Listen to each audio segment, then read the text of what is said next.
Hello, beautiful soul. I'm Aurora, and welcome to Twin Flame Journey, a space where we explore the deeper meaning behind soul connections, divine timing, and the path that leads two hearts back to union. If you've been feeling the signs, you're in the right place. The strange thing wasn't that she left. The strange thing was that he thought he'd feel relieved when she did. For months, maybe years, he kept saying he needed space. More time. Less pressure. Less intensity. Less of whatever it was she seemed to bring out of him. And then one day she stopped asking. Stopped explaining. Stopped trying to understand moods he couldn't even explain himself. She stopped reaching. Stopped checking. Stopped waiting. And at first, it looked exactly like what he wanted. Until he realized something embarrassingly human. He didn't miss the attention. He missed the fact that somewhere in the world there was a woman who still believed there was a future version of him worth waiting for.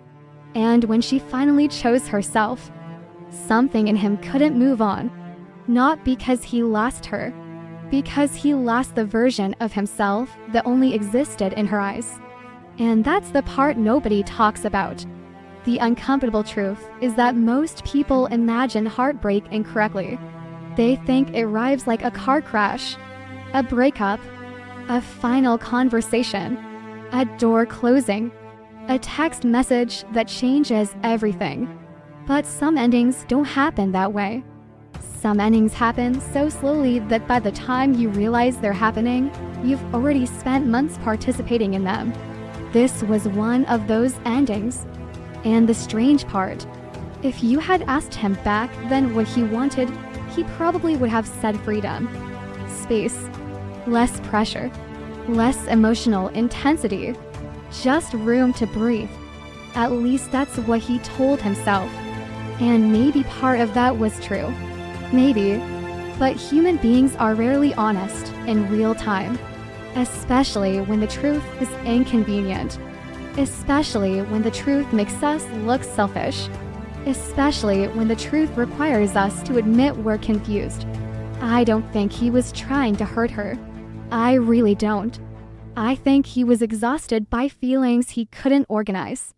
And when people don't know what to do with their emotions, they often start creating distance from the people who trigger them, even when those people matter. Maybe especially when those people matter. At first, the changes were small enough to ignore. A delayed reply here, a shorter conversation there. He still answered, still showed up, still cared. At least he thought he did. But there was something different underneath. Something subtle. The way someone laughs while already mentally leaving the room. The way someone says, "I'm just tired," when tired isn't really the problem. The way someone starts needing more and more alone time. I can't explain why. He couldn't explain it. That's what made it complicated. Because if there had been another woman, at least there would have been a reason. If there had been a huge fight, at least there would have been a reason. If he had stopped loving her completely, at least there would have been a reason. But this was messier. He still wanted her. Just not all the time. He missed her. But sometimes her messages made him anxious. He loved hearing her voice.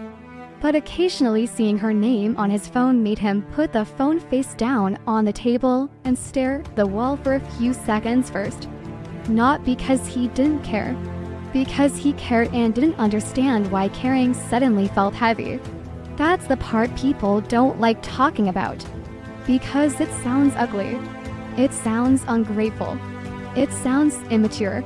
Maybe it was. But it was real. I think that's why so many people get stuck here. They expect emotions to be logical. They expect love to feel consistent. But sometimes a person can be deeply important to you and still activate parts of yourself you'd rather not face. And instead of facing those parts, you start avoiding the person. Not intentionally.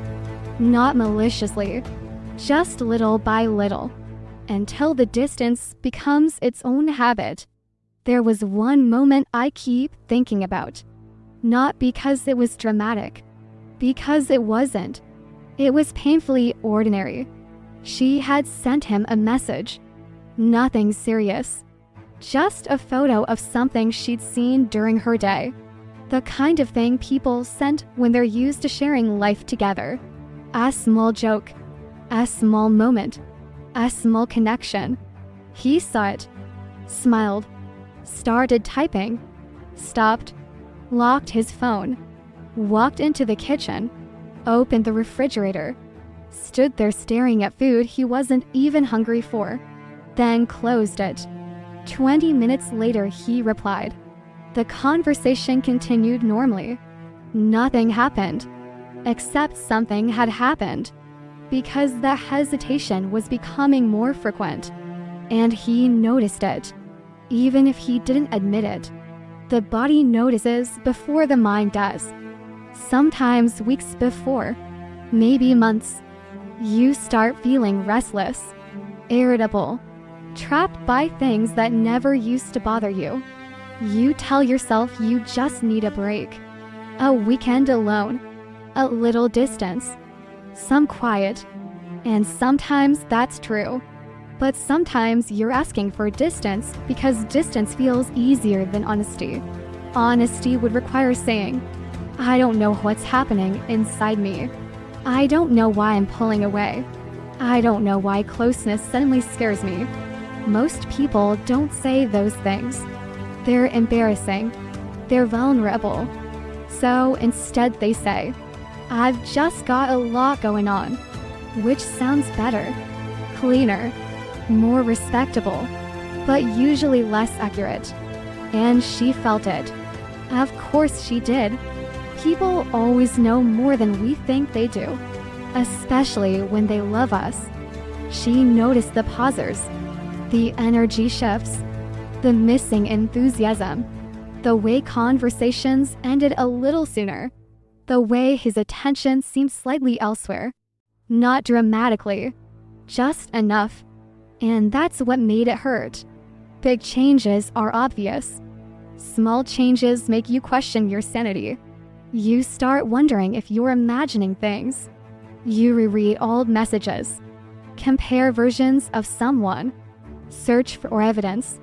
Meanwhile, the other person keeps insisting everything is fine.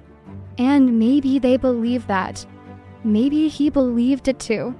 At least during the daytime. At night was different. Night has a way of exposing things. Especially when the distractions disappear. Especially when there's nobody around. Especially when the phone finally stops buzzing. There were nights he would lie in bed scrolling aimlessly. Not really reading anything. Just moving his thumb. One post after another. One video after another. One distraction after another. His body tired. His mind loud. And every once in a while her face would appear. A photo. A message. A memory. Something. And for a few seconds he would feel this strange ache. Not loss. Not yet. Just awareness. Like standing on train tracks and hearing something coming from very far away. Far enough to ignore. Close enough to hear. Then he'd push the feeling away. Tomorrow. He'd think about it tomorrow. Tomorrow he'd be clearer. Tomorrow he'd understand. Tomorrow he'd figure out what he wanted. But tomorrow kept becoming another tomorrow. Weeks passed. Then months. And here's the contradiction nobody warns you about. Part of him genuinely believed he needed freedom. Another part of him was already afraid of what freedom would cost. The two feelings existed together. That happens more often than people realize. You can want space and fear loneliness. You can crave independence and miss connection. You can feel overwhelmed by love and terrified of losing it. Human beings carry conflicting emotions all the time. We're not nearly as consistent as we pretend to be. There were moments he imagined life without her, theoretically, just to see how it felt. And sometimes it felt relieving. the quiet, the lack of expectations, the simplicity. Then he'd imagine something else. Her actually being gone. Not upset. Not waiting. Not reaching out. Gone.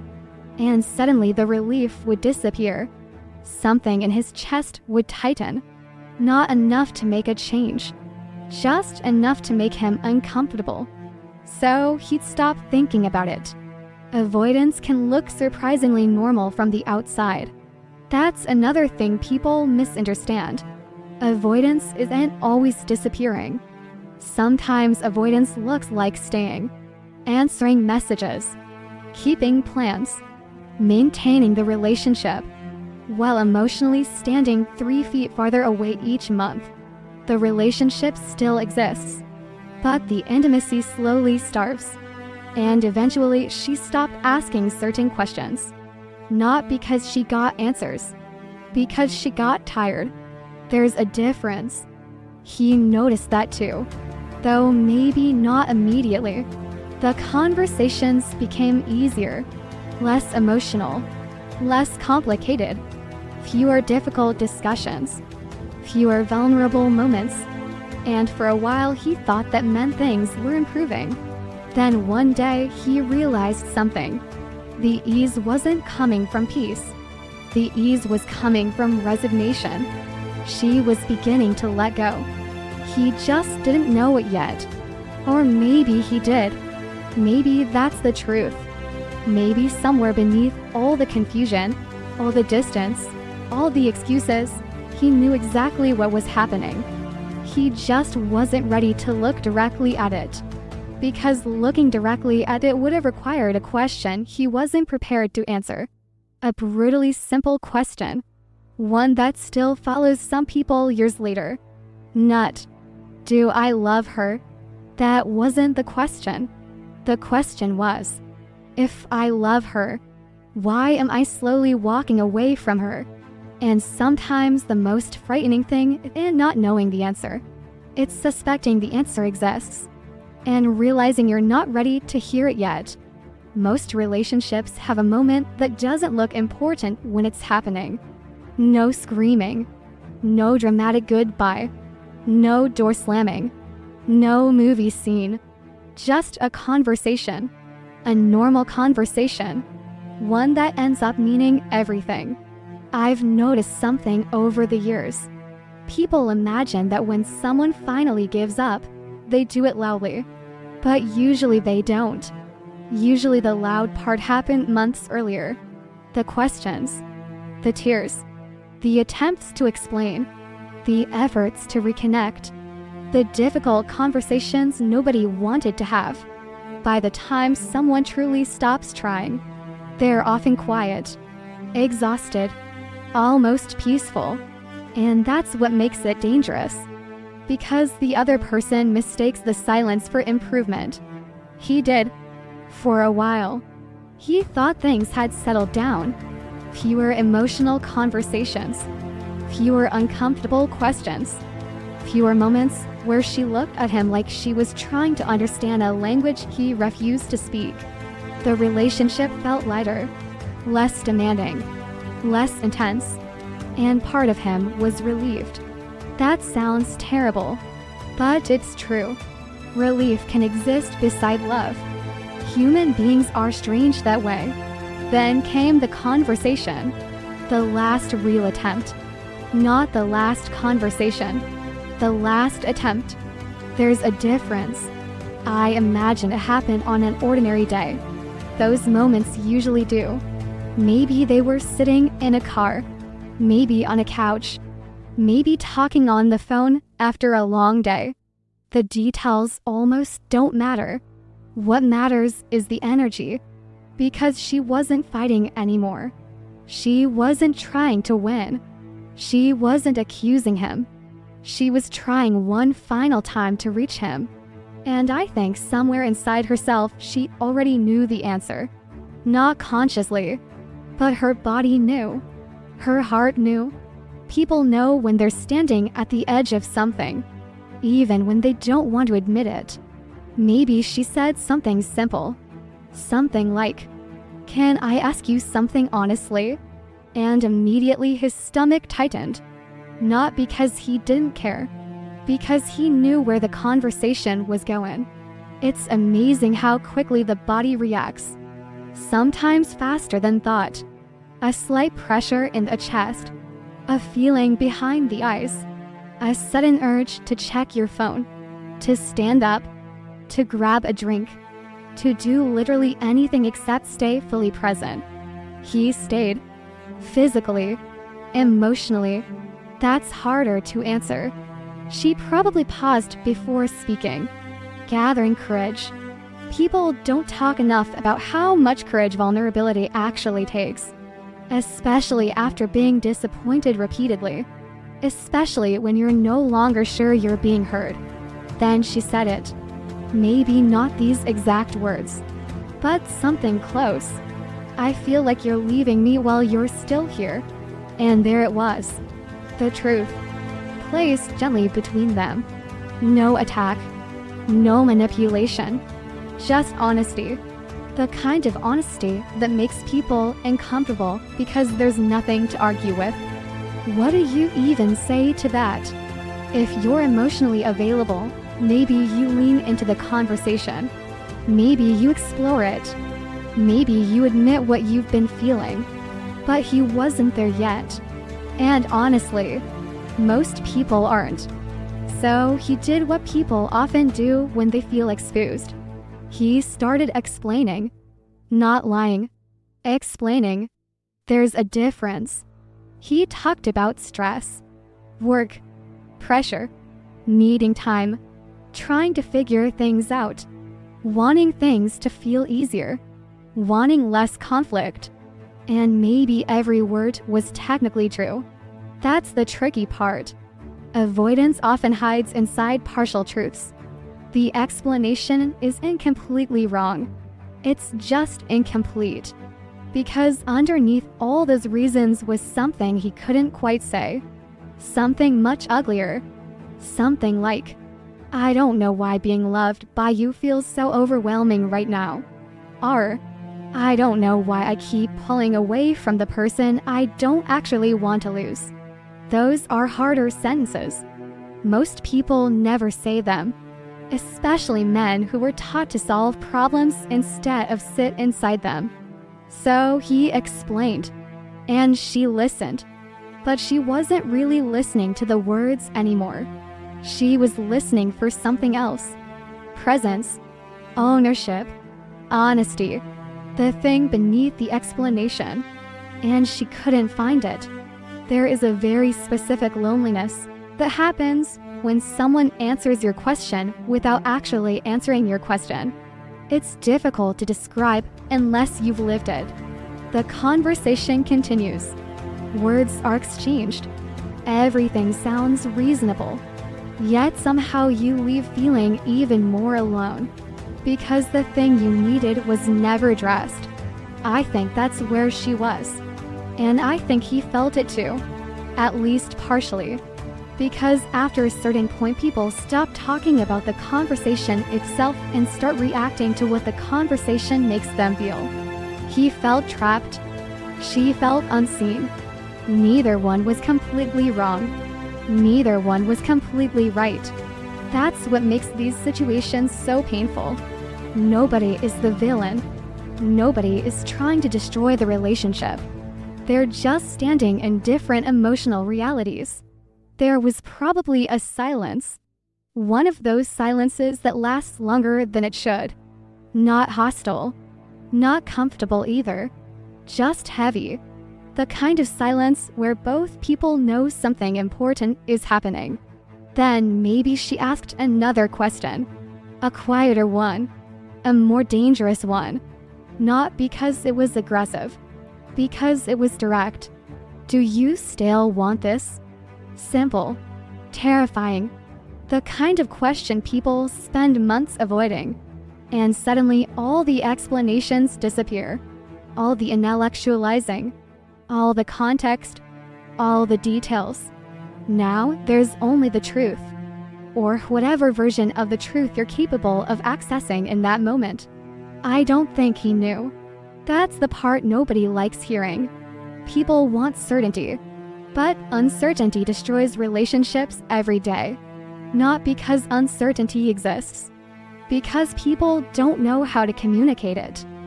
So he hesitated, maybe only for a second, maybe longer, long enough for her to notice. And that hesitation said more than anything else. Not because hesitation means no, because hesitation reveals conflict, and conflict is information. She saw it. You can always see it. The tiny delay, the eyes looking away, the shift in posture, the nervous exhale, the search for language. His body answered before his mouth did, and sometimes that's all someone needs to know. Later, he would replay that moment, over and over. Not yet. That would come later, but eventually, because memory has a cruel habit of highlighting the moments we mishandled. Years later, you won't remember entire conversations.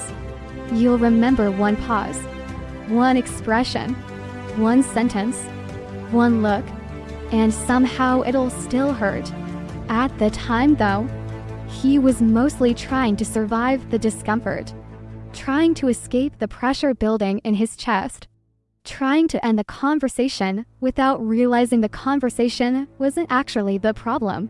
The problem was what the conversation was revealing. She was asking for emotional clarity, and he didn't have any to give. Not because he was evil, not because he didn't care, because he genuinely didn't understand himself. But here's the painful reality. Not understanding yourself doesn't stop other people from being hurt. Intentions don't erase consequences. Confusion doesn't prevent damage. You can be lost and still lose someone. And slowly she began understanding something. Not all at once. Just enough. Enough to stop reaching so hard. Enough to stop trying to force answers. Enough to stop carrying the entire emotional weight of the relationship by herself. The saddest part, I don't think he realized what was happening. At least not fully. He thought the conversation had ended. She knew something else. She knew the conversation had answered itself. Not through words. Through absence. Through hesitation. Through everything he couldn't bring himself to say. And when they said goodbye that day, nothing looked different. No breakup. No dramatic ending. No final declaration. Life continued. Messages continued. The relationship technically continued. But something fundamental had shifted. She stopped believing that if she explained herself one more time, things would change. And that's usually the moment everything changes. Not when someone stops loving, when someone stops hoping. Weeks later, he would notice subtle differences. She wasn't asking as many questions, wasn't initiating as often, wasn't chasing clarity anymore, and part of him would feel relieved. For a while, until much later, much later, when he finally understood what that conversation had actually been. Not criticism, not pressure, not drama, an invitation. One final invitation into honesty. One final chance to step closer instead of farther away. And the heartbreaking thing? He felt how important it was while it was happening. He really did. That was the problem. He felt it. He just wasn't ready to meet it. So the conversation ended. The evening ended. The day ended. Life moved forward. But somewhere beneath the surface, something else ended too. Not the relationship. Not yet. Just her belief that trying harder would save it. And once that belief disappears, people rarely announce their departure. They simply begin walking away emotionally, one quiet step at a time. At first, the silence felt like relief. That's the part people rarely admit out loud, because it sounds cruel. It sounds like proof that he never cared. But human emotions don't work that neatly. Sometimes relief and grief arrive wearing the same face. Sometimes the thing you've been asking for ends up hurting more than the thing you were trying to escape. At first, though, he slept better, or at least he thought he did. The difficult conversations stopped. The tension stopped. The feeling that something emotional might be waiting for him every time he looked at his phone stopped. Everything became quieter. And after months of feeling emotionally crowded by his own confusion, quiet felt good. For a little while, he told himself this was what he needed. Space, time, room to think, room to figure things out. No pressure, no expectations, no complicated discussions about feelings he couldn't explain. Just silence, just breathing room. And honestly, the first few days weren't terrible. Life kept moving. Work continued. Friends continued. Errands continued. The world didn't collapse. Nothing dramatic happened. No emotional movie soundtracks started playing in the background. No lightning bolt of regret struck him. Mostly, he just kept living, which almost convinced him he had been right. Almost. Because the human mind is strange. It rarely misses people all at once. It misses them in pieces. A detail, a habit, a voice, a moment, and usually when you least expect it. The first thing he noticed wasn't loneliness. It was absence. A very specific kind of absence. The absence of being known. One afternoon he saw something funny. The kind of thing he would normally send her immediately, without thinking. A stupid video. A joke. Something insignificant. His thumb automatically moved toward the share button, then stopped.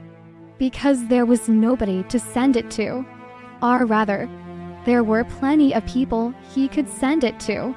Friends, co-workers, family, but not her. And suddenly the joke wasn't funny anymore. Just a few seconds earlier it had been. Now it felt strangely empty. So he locked his phone, put it down, kept moving. No big deal. Except it was. Tiny moments are usually where grief sneaks in. Not the anniversaries. Not the dramatic milestones. Tuesday afternoon. The grocery store. A random traffic light. Those moments. That's where people suddenly appear in your mind. There was another moment. He was driving home late. Nothing special about the night. Just another drive. Radio playing quietly. Street lights passing through the windshield. The city mostly asleep. Then a song came on. Not even their song. Just a song she used to hum absent-mindedly. And immediately something happened inside him. His chest tightened. His hands adjusted on the steering wheel. His throat felt strange. Not overwhelming. Just enough. Enough to make him turn the volume down. As if lowering the volume would somehow reduce the memory. It didn't.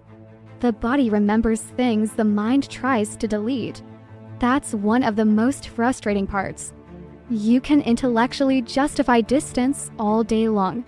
You can explain why it was necessary, why it made sense, why you needed it. And then one random song destroys your entire argument for 30 seconds. No explanation, no logic, just feeling. Then it's gone again, and you pretend it never happened. That's what he did. 4 weeks. Pretended, not consciously, but still. He kept moving, kept functioning, kept telling himself he was fine. Then he started checking his phone. Not constantly, just occasionally.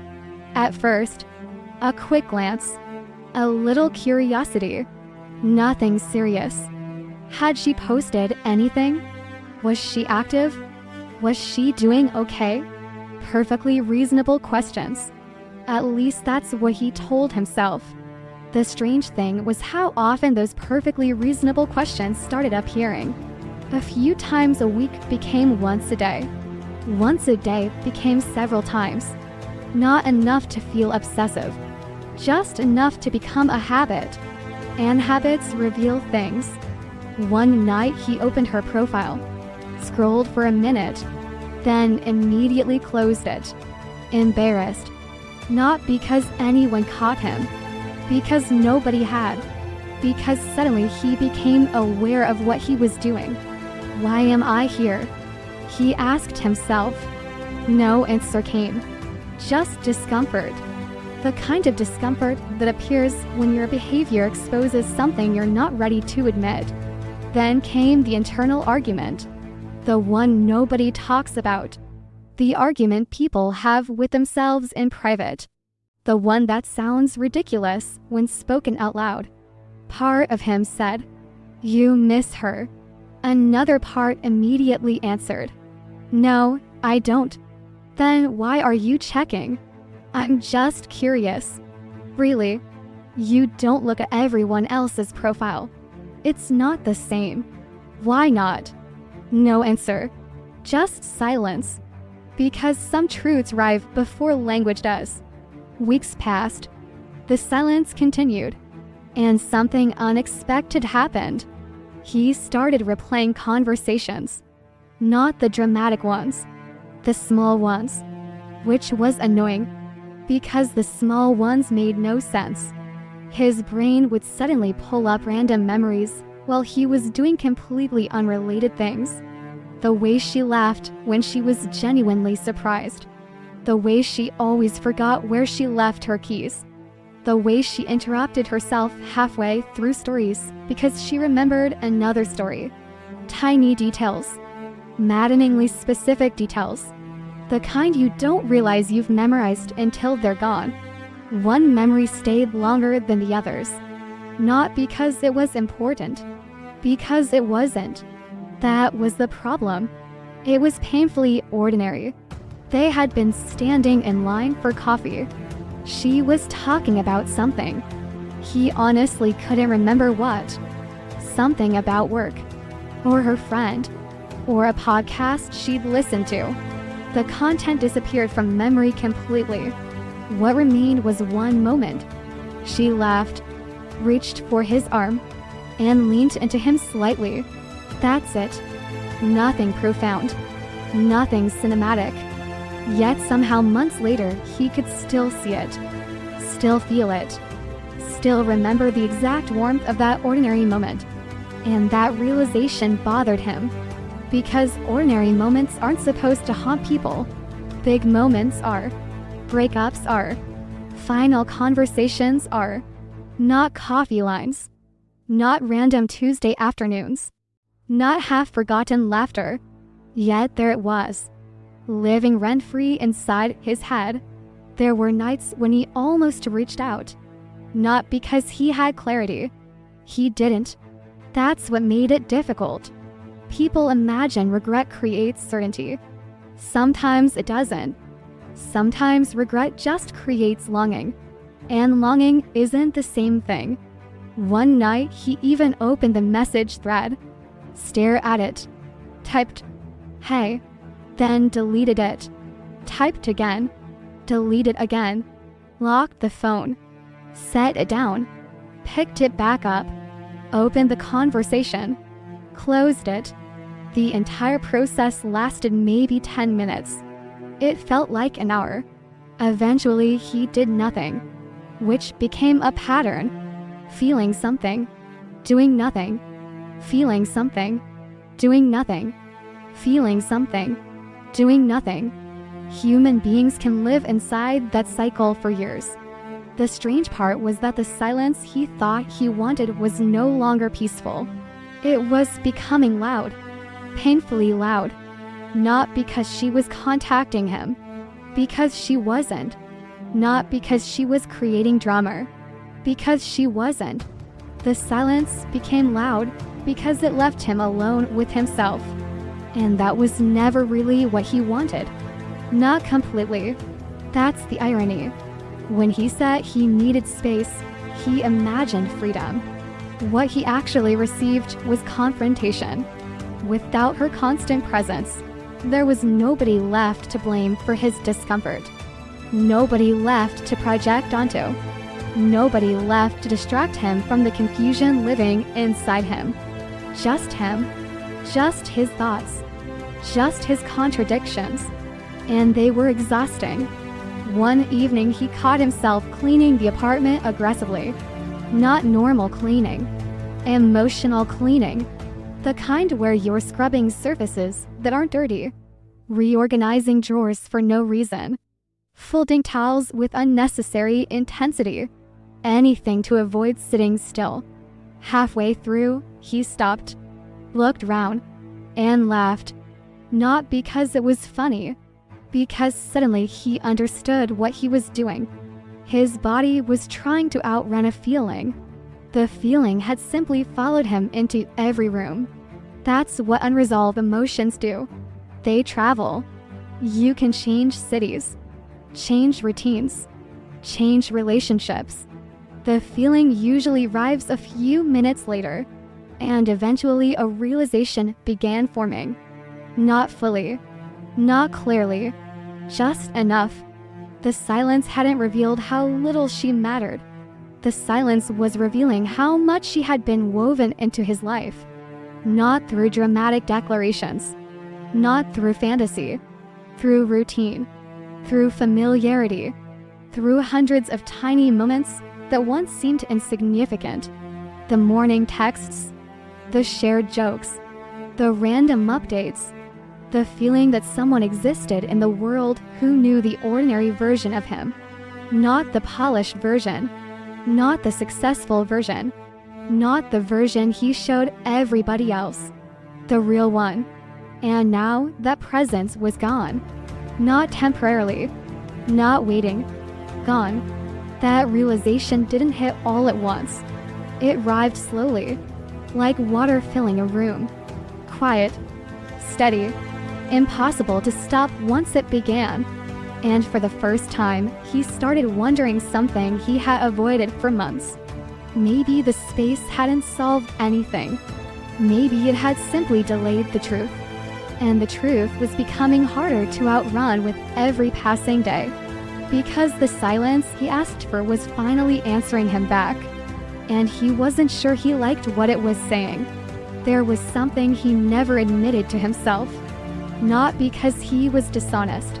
Because some assumptions live so deep inside us that we don't even realize they're there.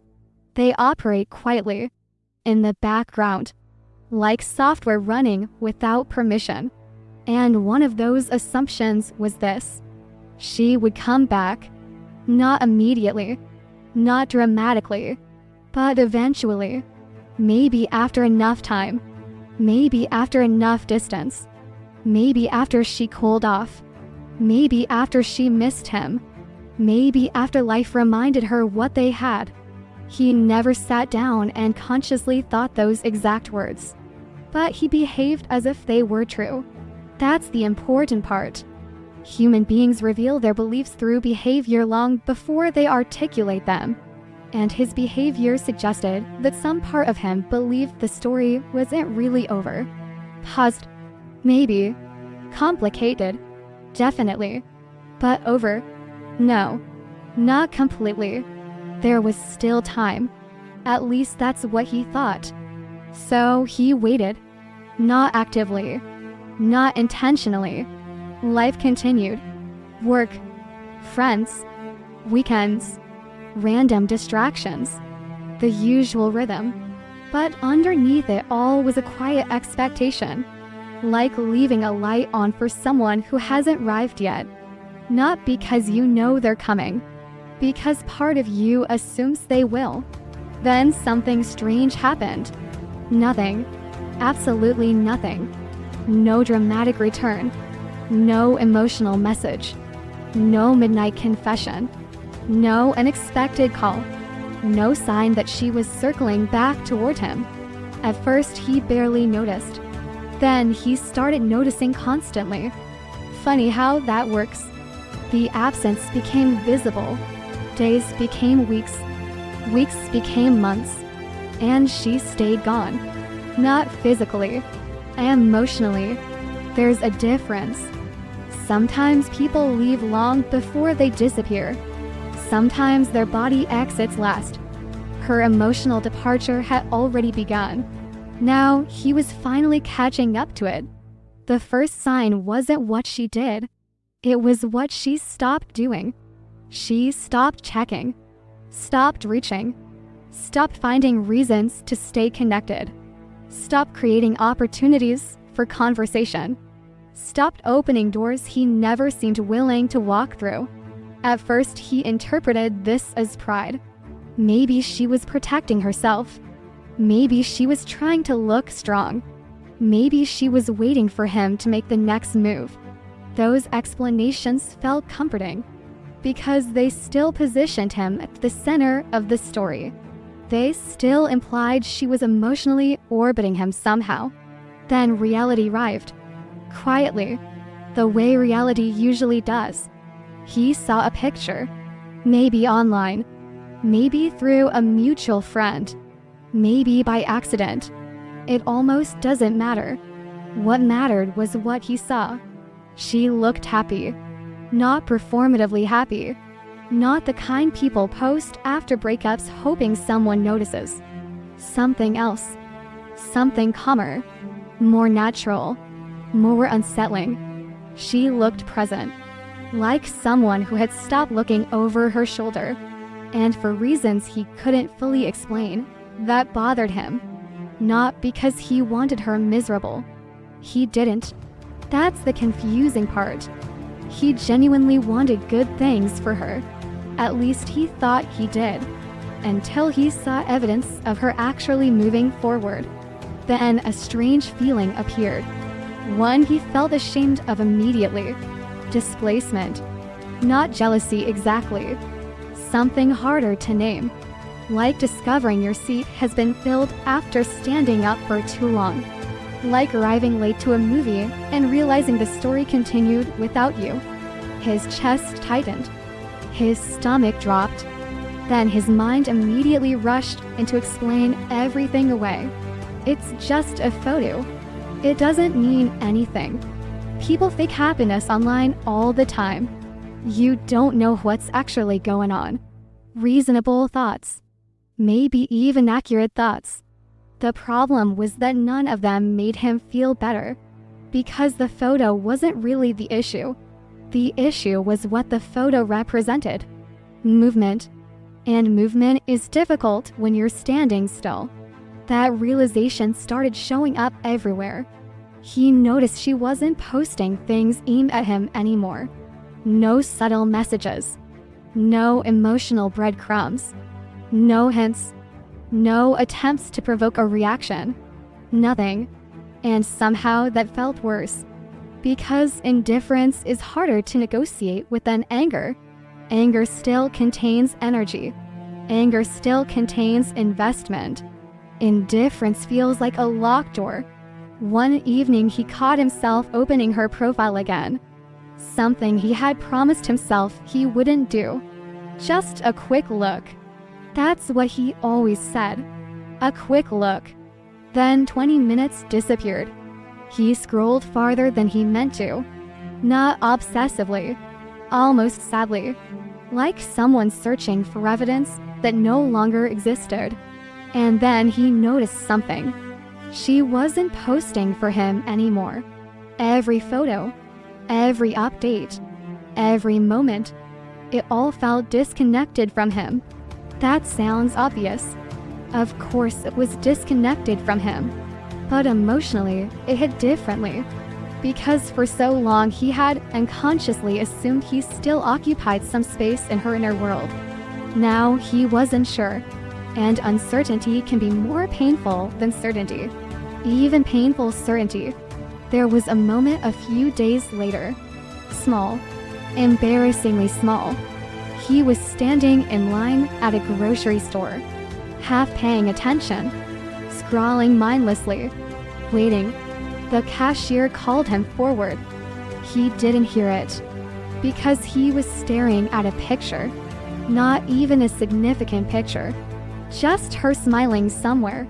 Some ordinary moment. And suddenly a thought appeared. Uninvited. Sharp. What if she's actually okay? The thought shouldn't have hurt. But it did. Not because he wanted her suffering. Because her healing forced him to confront something uncomfortable. She had done what he couldn't do. She had accepted reality, while he was still negotiating with it.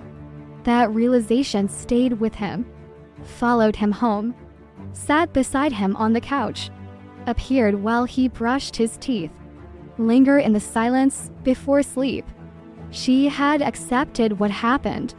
He was still replaying it. And that's when another uncomfortable truth surfaced. Maybe he had mistaken availability for permanence. Maybe he assumed that because she loved him deeply, she would always be there. Not consciously. Nobody consciously thinks that.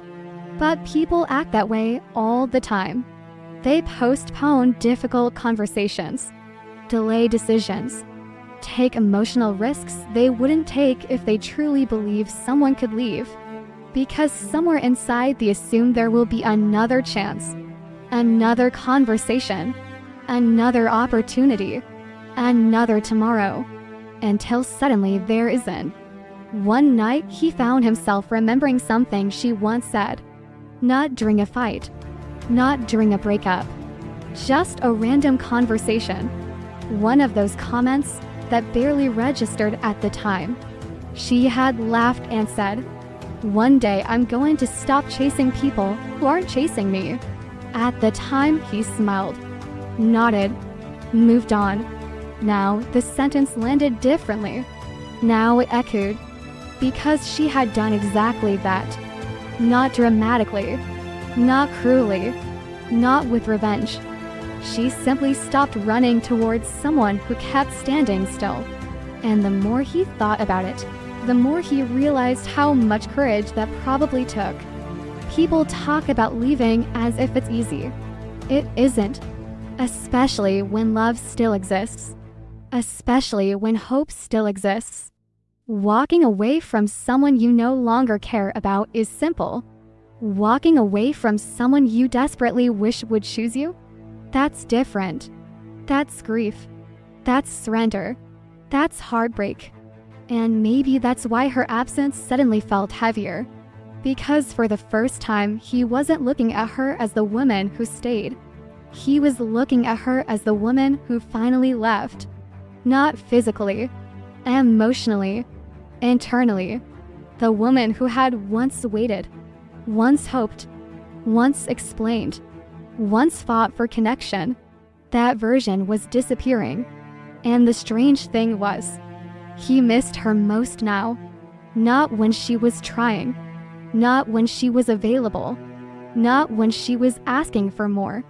Now, when she was becoming inaccessible. Which is an ugly truth. But human beings are often forced to recognize value through absence. Not because absence creates value. Because absence reveals it. There was a conversation he had with himself one night. Or maybe it wasn't a conversation, more like an argument.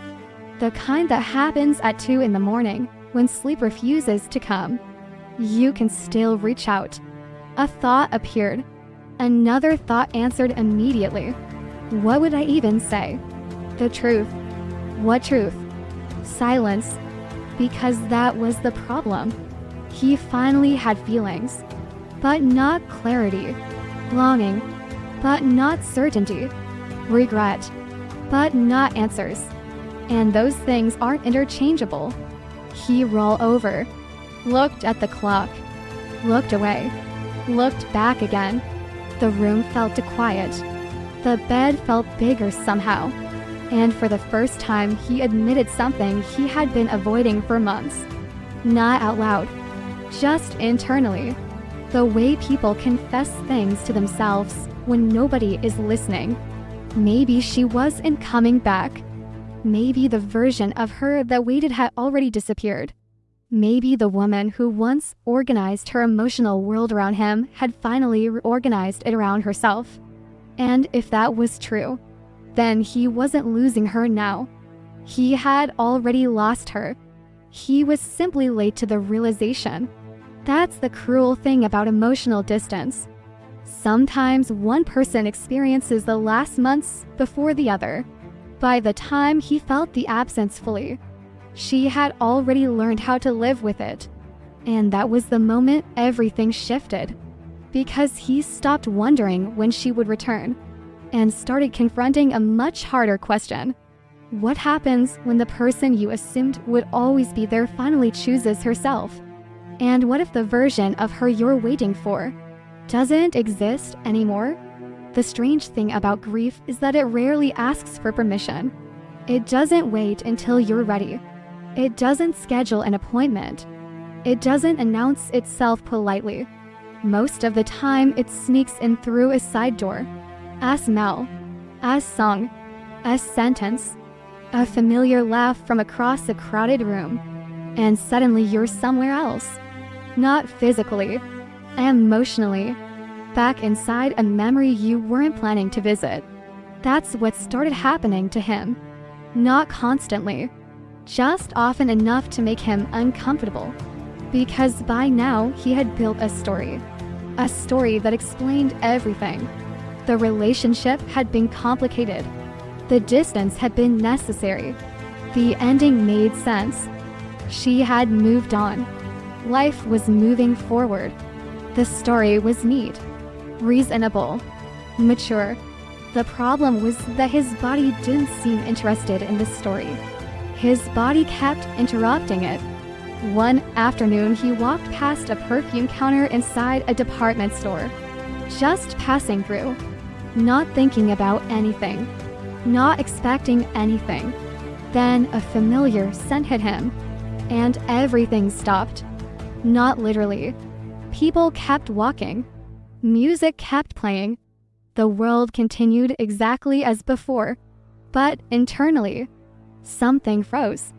For a split second, he was standing in two places at once.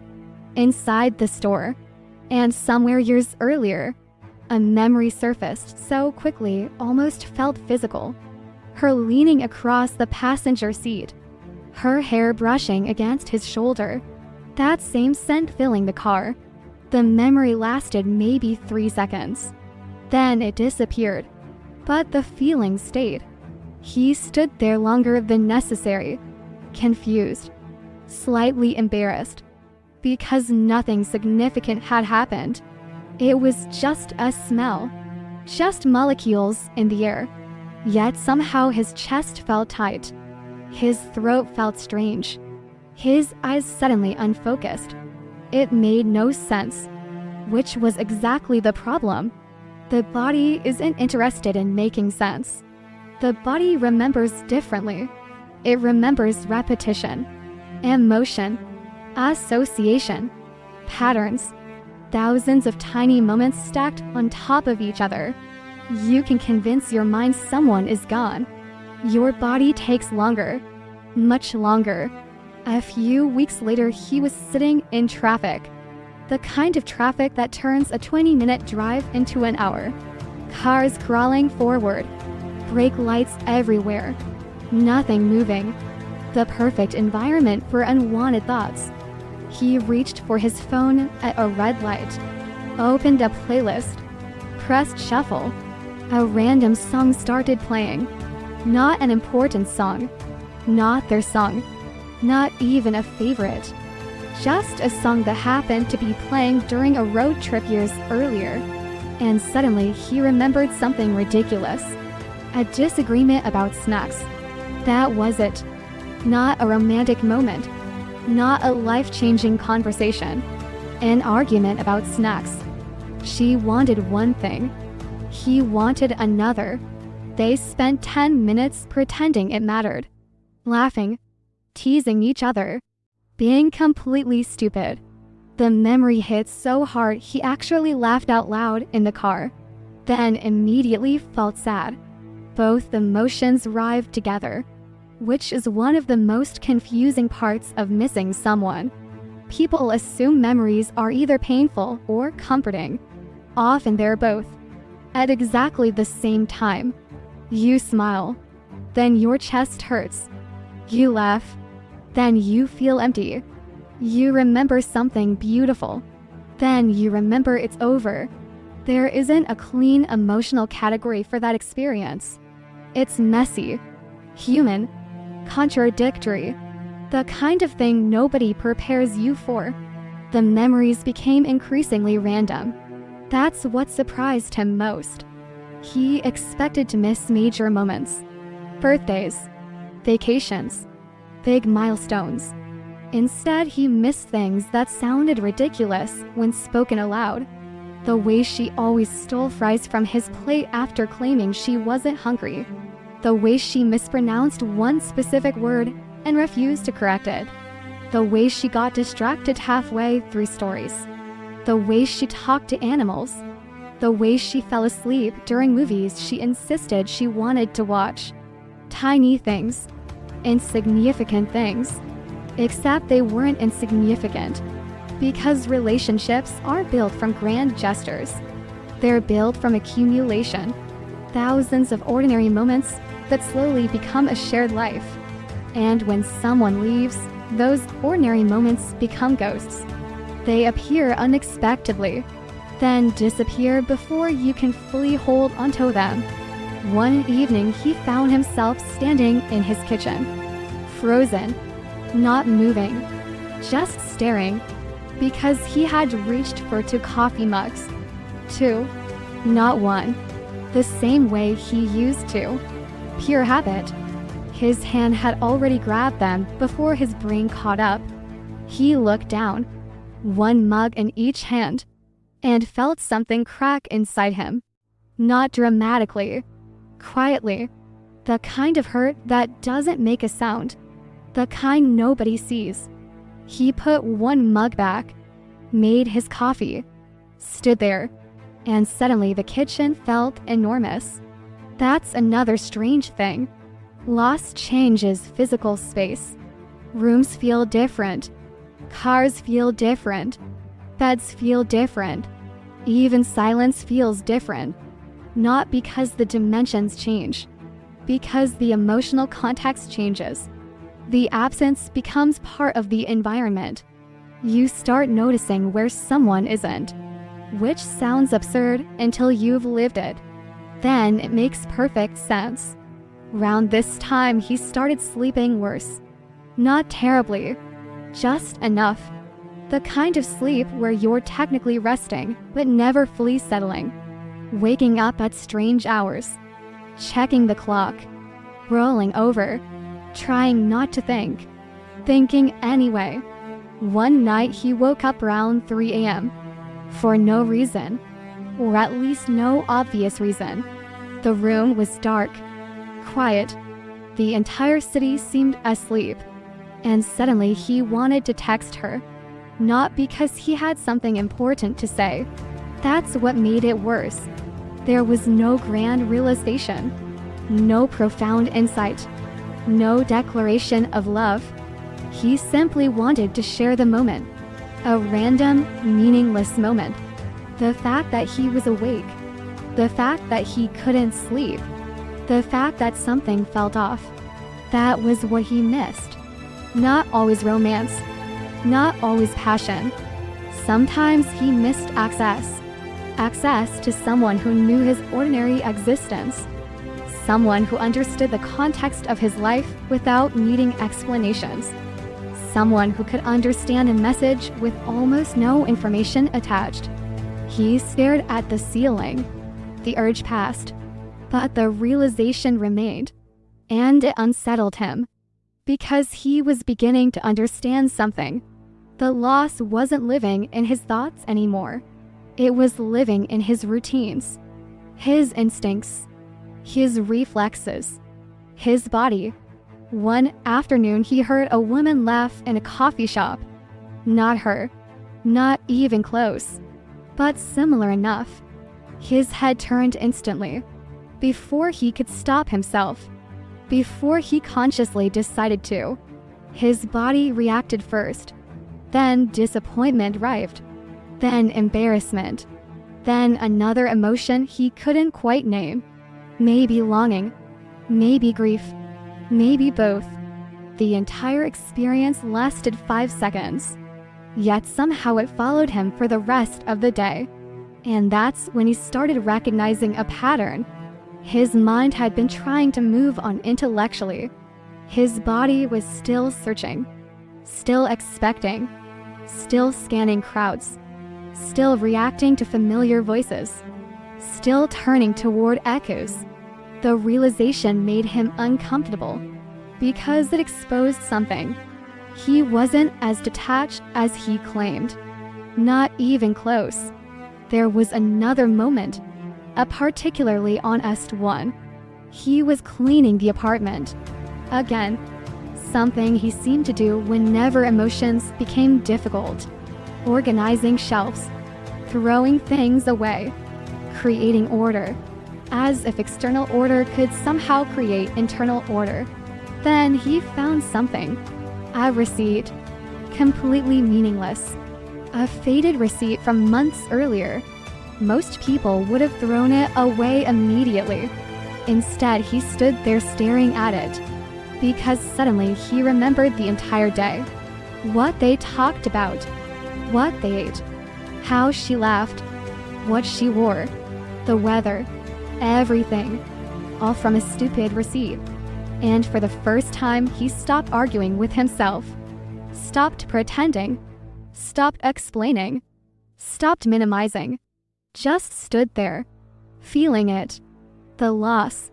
The longing. The confusion. The regret. All of it. No distractions. No rationalizations. No escape routes. Just honesty.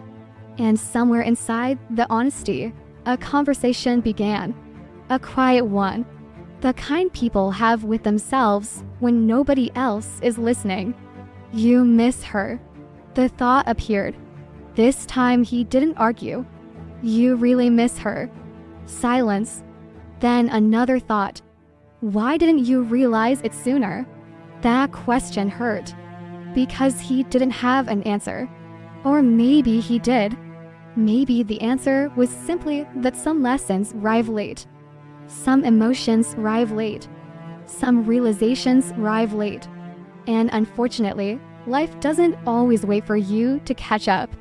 He sat down, receipt still in his hand, and for the first time, he understood something painful. The body had known long before the mind did, long before the explanations collapsed, long before the regret appeared, long before the loneliness became undeniable. His body had been trying to tell him, through sleepless nights, through random memories, through unexpected tears, through familiar scents, through phantom habits, through every tiny reaction he kept dismissing. The body knew. The heart knew. He was the last one to find out. And by the time he finally did, the woman he missed was already becoming someone he no longer knew. At first, he told himself he was happy for her, and part of him meant it. That's what made everything so confusing, because people like simple stories. Good guy, bad guy, loving person, heartless person. But most human emotions don't fit inside those categories. Most emotions arrive tangled together. Love mixed with resentment, admiration mixed with regret, relief mixed with grief. And that's exactly where he found himself. Because when he saw her moving forward, something inside him felt proud, and something else felt devastated. Both were true. Neither canceled out the other. That's the part nobody prepares you for. The hardest person to watch grow isn't always someone you hate. Sometimes it's someone you love, especially when their growth exposes your own stagnation. At first, he couldn't identify what was bothering him. He tried. He genuinely tried. He sat with it, thought about it, analyzed it, came up with explanations. None of them felt right, because the problem wasn't actually her. The problem was what her movement reflected back to him. She was changing, and he wasn't. At least not in the same way. She seemed lighter. Not because life had become easier. Life rarely works that way. She just seemed more present, more grounded, less consumed by questions that once dominated her. The questions he never answered. The conversations she once desperately needed. The clarity she waited for. At some point, she stopped waiting. And once she stopped waiting, she started living. That realization bothered him more than he expected, because for months he had secretly assumed she was stuck. Not consciously, but somewhere inside him. A hidden belief. An embarrassing one. The belief that she was still emotionally suspended in the same place he left her. Still thinking about him. Still trying to understand. Still replaying the relationship. Still wondering. Still waiting. Then reality interrupted. And reality had the audacity to keep moving without him. One afternoon, a mutual friend mentioned her name casually. Nothing dramatic. Just normal conversation. A story. A random update. Something about a new project she was excited about. A trip she was planning. A hobby she had started. Small things. Ordinary things. Yet he felt something unexpected. A sharp discomfort. Not because of what she was doing. Because of what she wasn't doing. She wasn't revolving around the breakup anymore. The relationship no longer appeared to be the center of her emotional universe. And somehow that realization felt personal. Not rational. Personal. Like a rejection he couldn't quite explain. Later that night he caught himself thinking about it. Again. And again. And again. Why does this bother me? He asked himself. No answer. Just irritation. Then another thought appeared. One he immediately disliked. Because it felt too honest. Maybe her moving on means she doesn't need me anymore. The sentence sat there. Heavy. Uncomfortable. Refusing to leave. And suddenly things started making more sense. Because dependency creates a strange kind of emotional security. Even when people complain about it. Even when they feel overwhelmed by it. Even when they pull away from it. Part of them still finds comfort in knowing they're needed. Knowing someone is emotionally invested. Knowing someone still cares. Knowing someone is waiting. Not because they want control. Usually it's subtler than that. It's validation. Evidence. Proof that they mattered. And now that evidence seemed to be disappearing. Not dramatically. Quietly. The way most important things disappear. One ordinary day at a time. There was a moment he remembers clearly. He was sitting alone eating dinner. Television on. Not really watching. Phone nearby. Not really using it. One of those evenings where everything feels strangely flat. Then a picture appeared. Not from her. From someone else. A group photo. She happened to be in it. Smiling. Laughing. Looking genuinely engaged in whatever was happening. And suddenly he felt left behind. Not abandoned. Left behind. It's a different feeling. Abandonment says, they left me. Being left behind says, they kept growing while I stayed where I was. That realization landed harder, because it forced him to look at himself. And honestly, he had spent months avoiding that. It's much easier to analyze another person than confront your own emotional reality. Much easier. You can spend years doing it. Most people do. He started noticing patterns. Not hers. His. The same unfinished thoughts. The same emotional loops. The same unresolved questions. The same hesitation. The same fear. Different day. Same internal landscape. Meanwhile, she seemed to be building something new. And that contrast became impossible to ignore. There was a conversation he had with himself one night. One of those strange internal dialogues people never admit to. The kind that happens while driving, or showering, or staring at a ceiling at 2 in the morning. A voice inside him said, "You miss her." Another voice answered, "I know." No. The voice pushed back. "You miss the version of her who needed you." That hurt. Because he wasn't sure it was wrong. He immediately became defensive. Internally. Which is always interesting. Defensiveness usually points towards something. Not always. But often. "I miss her," he argued. "Not that. Do you?" The silence that followed lasted a while. Because the question wasn't simple. Of course he missed her. But what exactly was he missing? Her? Or the role he played in her life? Her presence? Or her attention? Her love? Or the reassurance that came from receiving it? The truth felt messy. Uncomfortably messy. Because it wasn't one thing. It was all of them. Human beings rarely lose one thing at a time. When a relationship ends, multiple losses happen simultaneously. You lose a person, a routine, a future, an identity, a role, a version of yourself. And maybe that's why her moving on felt so personal. Because every step she took forward forced him to acknowledge something he lost. Not something she took. Something he lost. There's a difference. One evening he found himself scrolling through old photos. A terrible idea. The kind people know they shouldn't do while doing it anyway. He stopped on a particular picture. Nothing special. No milestone. No vacation. Just a random day. A random moment. And what struck him wasn't her. It was him. The version of himself in the picture. Relaxed. Open. Present. Before the confusion. Before the distance. Before the avoidance.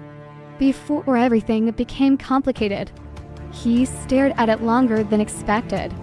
Because suddenly he realized something. He wasn't only grieving her. He was grieving himself. The version of himself that existed before he started running from everything he felt.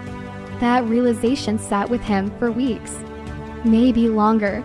And the more he thought about it, the more another truth emerged. She had done something he never fully allowed himself to do. She faced reality. Not perfectly. Not gracefully every day. Not without pain. But she faced it. She accepted what was happening. She let herself be disappointed, heartbroken, angry, confused. She moved through it. Meanwhile, he spent months negotiating with reality, avoiding it, analyzing it, explaining it, delaying it, trying to outthink emotions that simply wanted to be felt. And now he was paying the bill. Late. Very late. There was another internal conversation one night. Short. Painfully honest. What if she never comes back? The thought appeared. His stomach tightened. What if this is it? Silence. What if she's genuinely happy? More silence. Then finally, what if I taught her how to live without me? That one stayed. Because suddenly he could see it. All the moments she reached out. All the moments she tried. All the moments she waited. And all the moments he failed to meet her there. Not intentionally. Not maliciously. But consistently enough that eventually she adapted. Humans always adapt. That's what people do. The heartbreaking thing is that adaptation often looks like strength from the outside. But usually it was born from pain. And she had adapted. She learned how to carry herself without him. How to create meaning without him. How to move forward without him. how to choose herself. And now he was staring at the result. A woman who no longer needed permission to live her life. A woman who no longer organized her happiness around his uncertainty. A woman who had finally stopped asking him to become someone he wasn't ready to be.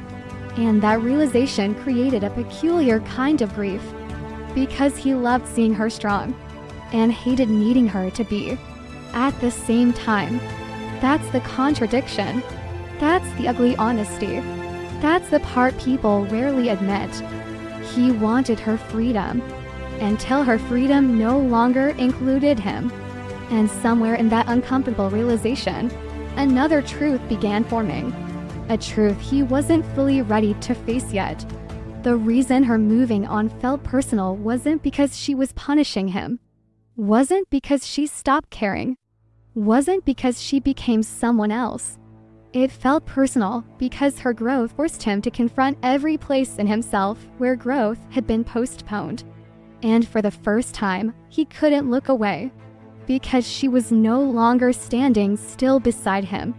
She was becoming proof that healing had been possible all along. And that realization is much harder to escape than heartbreak. It didn't happen during a dramatic moment. No crisis. No emotional breakdown. No movie-worthy scene where everything suddenly became clear. That's not usually how truth arrives. At least not the important kind. The important truths tend to show up quietly, late, long after you've run out of distractions, long after you've exhausted all your explanations, long after you've told yourself the same story so many times that even you stop believing it. For him, it happened on a random night. The kind of night nobody remembers. A weekday. Nothing special. No anniversary. No meaningful date. Just another evening. The kind people assume they'll forget. He couldn't sleep. Again. Not unusual anymore. Lately, sleep had become unpredictable. Some nights he passed out immediately. Other nights his body felt tired while his mind refused to cooperate. This was one of those nights. He turned over, looked at the clock. To 17 a.m. Closed his eyes, opened them again. To 2:34, then to 52, then 3:11. The numbers kept changing. The feeling didn't. Eventually, he gave up, got out of bed, walked into the kitchen, poured a glass of water, stood there drinking it in the dark. And that's when it happened. Not all at once. More like a crack forming in something he'd been holding together for months. Maybe years. There was nobody around. No audience. No performance. No image to maintain. Just him. And silence. Real silence. The kind that becomes impossible to negotiate with. The strange thing about silence is that eventually it starts talking back. Not literally, but emotionally. The thoughts you've been avoiding stop waiting politely. They sit down across from you. And sooner or later you have to acknowledge they're there. He stood by the kitchen counter, phone face down beside him, the refrigerator humming softly, the city asleep outside the window.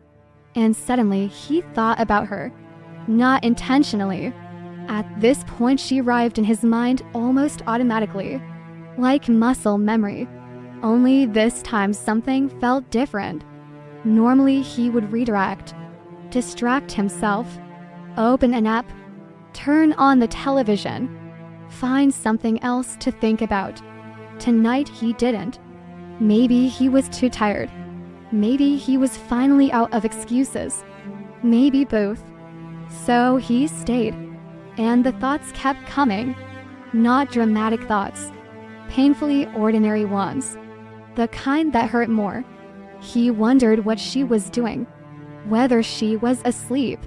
Whether she still woke up in the middle of the night sometimes.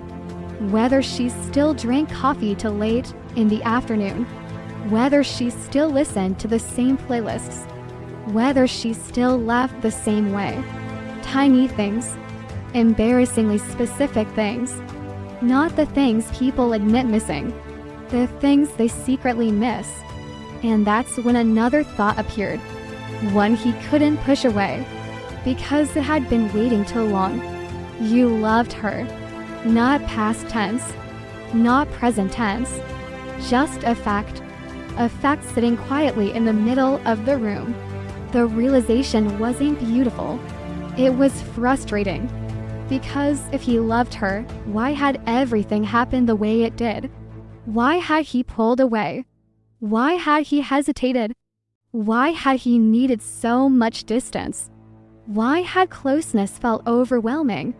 Why had he spent so much time running from something he now couldn't stop thinking about? The questions arrived faster than the answers, which felt familiar. Most of his emotional life had worked that way.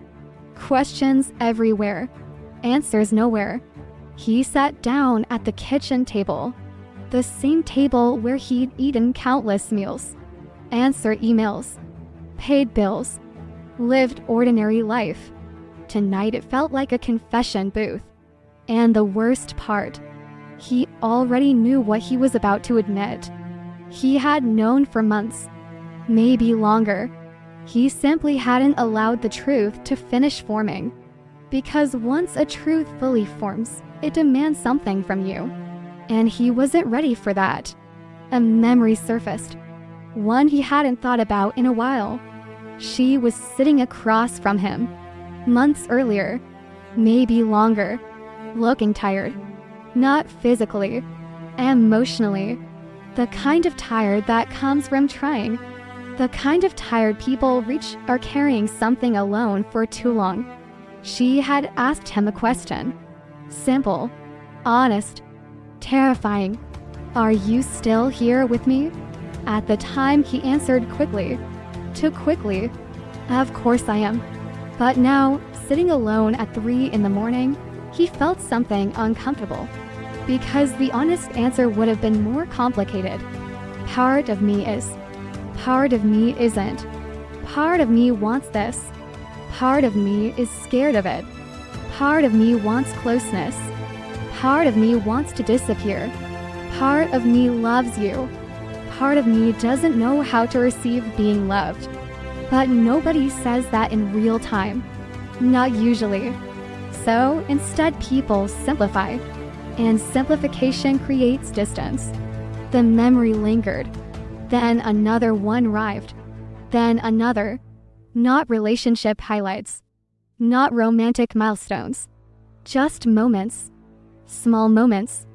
The way she looked at him when she was trying not to laugh. The way she squeezed his hand without realizing she was doing it. The way she remembered details he'd forgotten telling her. Tiny pieces of life. Tiny pieces of intimacy. The accumulation of being known. And suddenly he felt it. The thing he'd been avoiding. The actual loss. Not the loss of attention. Not the loss of comfort. Not the loss of routine. Her. Just her. The person. The human being. The woman who kept trying to meet him while he was busy trying to understand why being met felt so frightening. His chest tightened. He rubbed his eyes. Looked down at the table. Then laughed quietly. A sad laugh. The kind people make when they finally understand something they should have understood much sooner. Because another realization arrived. One that hurt even more. She wasn't asking for perfection. That was the irony. For months he had acted as if she expected certainty. Answers. Emotional mastery. Some perfectly evolved version of himself. But looking back, that wasn't what she wanted at all. She wanted honesty. That's it. Not perfection. Honesty. And somewhere along the way he convinced himself those were the same thing. They weren't. Not even close. A voice inside him spoke up. The same voice that had been growing louder for months. You didn't lose her because you didn't care. Silence. You lost her because you stayed confused for too long. That one landed because it felt true. Not completely, but true enough. He thought about all the moments he delayed decisions, delayed conversations, delayed vulnerability, waiting for certainty, waiting to feel ready, waiting to understand himself first, waiting, waiting, waiting, as if clarity would arrive before action, as if emotional courage worked that way. It doesn't. Most of the time, clarity arrives after honesty, not before it.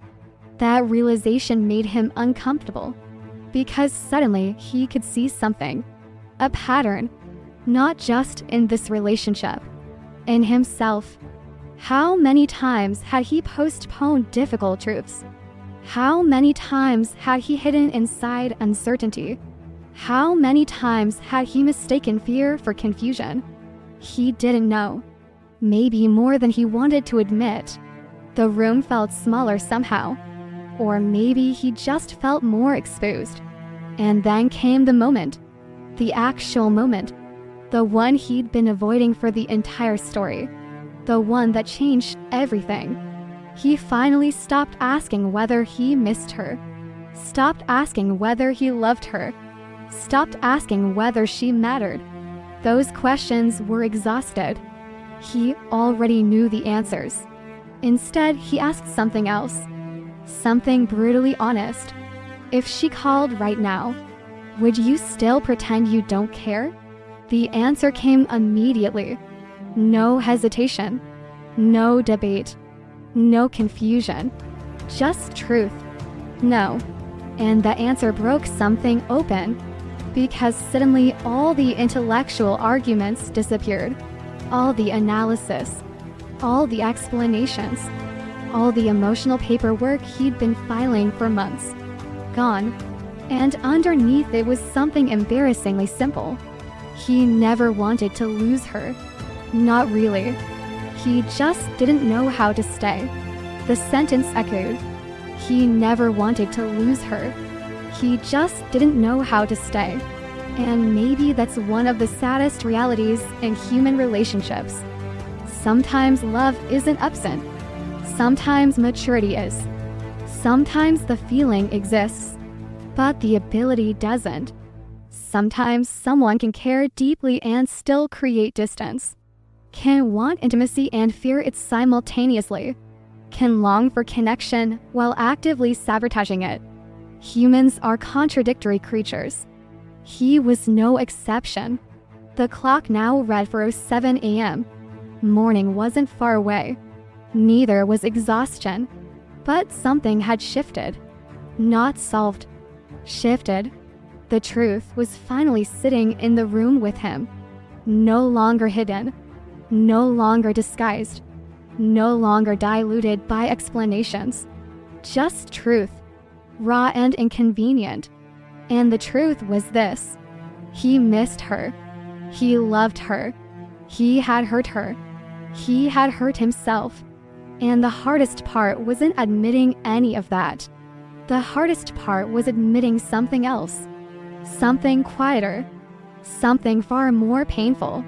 By the time he finally became honest enough to tell himself the truth, she had already learned how to live without needing him to. And that realization sat across from him in the darkness. Silent, patient, impossible to argue with. For the first time, he didn't try. He simply sat there and let it be true. Nobody talks enough about the conversations that happen after a relationship ends. Not the real conversations. The imaginary ones. The private ones. The ones that happen while you're driving home alone. While you're standing in the shower. While you're lying awake staring at a ceiling at 1:43 in the morning. The conversations that never actually happen, yet somehow continue for months. Sometimes years. That's where he found himself. Living inside dialogues that existed nowhere except inside his own head.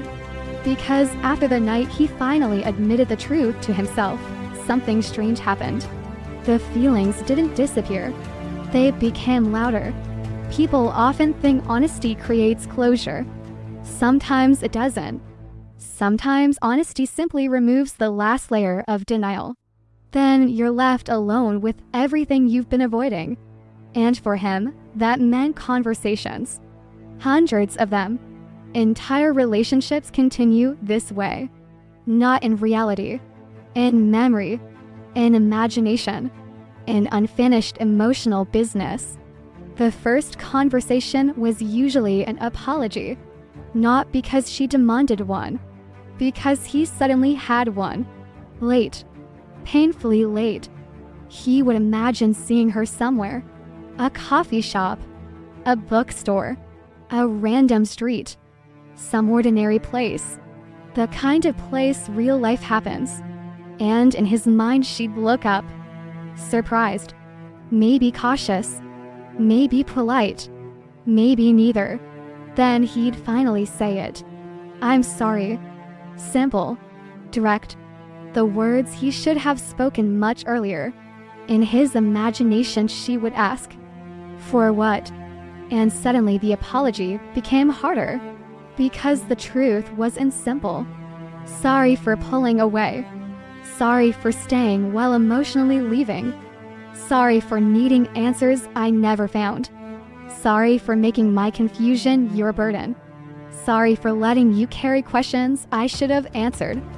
Sorry for making you feel alone while sitting right beside you. The list never seemed to end. And that's the thing about regret. Once it starts talking, it rarely knows when to stop. There were other conversations too. Explanations. Long explanations. The kind people create when they're finally able to articulate feelings they couldn't access in real time. He'd rehearse them while driving, while walking, while making dinner. Entire speeches. Perfectly organized. Perfectly clear. Perfectly useless. Because they existed 6 months too late. Sometimes he imagined saying, "It wasn't you," and immediately imagining her response. Then why did it feel like it was me? That question always stopped him. Because honestly, he understood why it felt that way. When someone pulls away from you, explanations become irrelevant after a while. What matters is the experience. And her experience had probably been painful. No amount of delayed insight could change that. There was one conversation that replayed more than the others. Not because it happened, because it didn't. That was the problem. It was a conversation he never had when he should have. The conversation where he told the truth. Not the polished truth, the real truth, the messy truth, the embarrassing truth, the truth that sounded something like, "I don't know why I'm struggling. I don't know why I'm afraid. I don't know why closeness suddenly feels overwhelming. I don't know why I keep creating distance when part of me desperately wants connection." He imagined saying those things now. And every time he did, the same thought appeared. Why didn't I just say it? Not because it would have fixed everything. Maybe it wouldn't have. But it would have been real. And reality, even painful reality, is often kinder than confusion. One night, he actually opened the message thread again. The old one. The familiar one. The conversation that contained years of ordinary life. Good mornings. Inside jokes. Photos. Random observations. Arguments. Affection. Everything. A digital archive of two people trying to build something together. He scrolled. Farther than he intended. Past messages he'd forgotten existed. Past versions of himself he'd forgotten existed. And suddenly he found something. A message from her. Months before everything fell apart. One simple sentence. "I just want to know where you are emotionally." That's it. Nothing dramatic. No accusation. No pressure. Just a question. Looking at it now felt almost unbearable. Because he finally had an answer. Months too late. The answer was, I didn't know. And I was too ashamed to admit I didn't know. He stared at the screen for a long time, then locked the phone, set it down, picked it back up, opened it again. Human beings do this when they're emotionally overwhelmed. Tiny repetitive behaviors. Open, close, open, close, as if movement itself might somehow create clarity. It doesn't, but we do it anyway. There were reunion conversations too. The hopeful ones, the dangerous ones, the ones he never admitted to anyone. The fantasies, not grand fantasies, not movie endings. Small ones, ordinary ones, running into her unexpectedly, talking, laughing, discovering that enough time had passed, that somehow everything made sense now, that somehow they could start again. He knew these conversations weren't real. That's what made them so seductive. In imagination, nobody interrupts. Nobody gets defensive. Nobody misunderstands. Nobody leaves halfway through. Everything unfolds exactly the way you need it to. Reality is messier. Reality contains two nervous systems, two histories, two people. Imagination contains one, yours. And sometimes he preferred the imaginary conversations because they were safer than confronting reality. At least he was honest enough to admit that. There was another conversation that haunted him. The one where she asked him a question he couldn't answer. Not in reality. Not even now. Why didn't you fight for us? Simple question. Devastating question. Because his immediate response was always, I thought I was. Which sounds ridiculous. Even to him. But that's the strange thing about avoidance. People think it feels like quitting. Sometimes it feels like survival. Sometimes the person pulling away genuinely believes they're managing something, protecting something, buying time, creating space. Meanwhile, the relationship experiences it as abandonment. Two completely different realities, occupying the same relationship. He understood that now. Too late. But he understood it. And understanding something late has its own particular kind of pain. One evening he said in his car after work, engine off, not going anywhere, just sitting, the parking lot mostly empty, the sky getting darker, and another internal conversation began. You should reach out. A thought appeared. Immediately another thought answered. Why? Because you still care. That's not enough. Silence. Then why? No answer. Because that's where things became complicated. Caring wasn't the issue anymore. The issue was responsibility. What was he actually reaching out for? Closure, connection, forgiveness, relief, love. Did he want her? Or did he want freedom from regret? Those aren't the same thing, and confusing them can hurt people.